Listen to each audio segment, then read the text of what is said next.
Imagine it's 1943. Deep in the heart of the Burmese jungle, a secret American unit is about to embark on a mission so dangerous, it's considered suicidal. They were officially the 5,307th Composite Unit, but history would remember them by a much tougher name. Merrills, Marauders. Their mandate was simple, yet deadly. March deep behind Japanese lines, cut off their supply routes, and create chaos. This wasn't a job for just any soldier. The call went out for volunteers, and nearly 3,000 men answered. They were a motley crew, battle-hardened veterans, pulled from the swamps of the South Pacific, jungle warfare experts, and even fresh-faced recruits from the US and the Caribbean. All of them shared one thing. They were willing to walk into hell.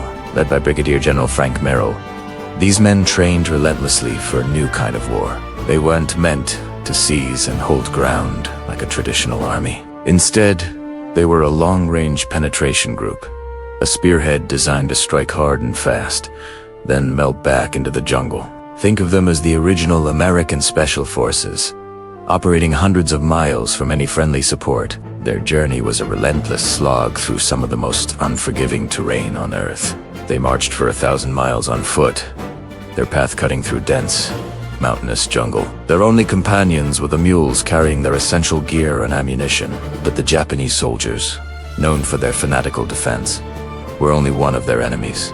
The Marauders faced a triple threat. The jungle itself was a constant adversary, with its suffocating heat and treacherous landscape. Then came the diseases. Malaria, dysentery, and the dreaded scrub typhus ran rampant. Malnutrition and pure exhaustion were a daily reality. For every one marauder who fell in combat, many more were taken down by illness and starvation. They were fighting a war on 3 fronts, and 2 of them were invisible. Over 5 major battles and dozens of smaller skirmishes, the Marauders consistently outmaneuvered and outfought larger Japanese forces. They were ghosts in the jungle, masters of the surprised flank attack, striking where the enemy least expected it. Their ultimate test came in May 1944 at the strategic town of Myitkyina. The goal was to capture its vital airfield, which would allow the Allies to fly supplies over the treacherous Himalayan mountains, known as the Hump, and into China. In a stunning feat of arms, the Marauders achieved the impossible. They marched for weeks, bypassed enemy strongpoints, and seized the airfield in a surprise assault. It was a brilliant victory, but it came at a terrible cost. Already weakened and depleted, the Marauders were ordered to hold the area. For months, they fought a brutal siege, their numbers dwindling with each passing day. By the time they were finally relieved and the unit was officially disbanded in August 1944, the price of their victory was shockingly clear. Of the original 3,000 volunteers who had marched into Burma, only about 200 were left standing. The rest were dead, wounded, or so ravaged by disease they could no longer fight.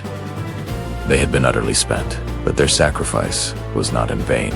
The story of Merrill's Marauders, their courage, their endurance, and their innovative tactics became legendary. They proved the effectiveness of long-range penetration and laid the foundation for the elite special operations units we know today, like the US Army Rangers, who traced their lineage directly back to these jungle commandos. They were the chosen few who walked into the hell of Burma and changed the course of the war. Thanks for watching.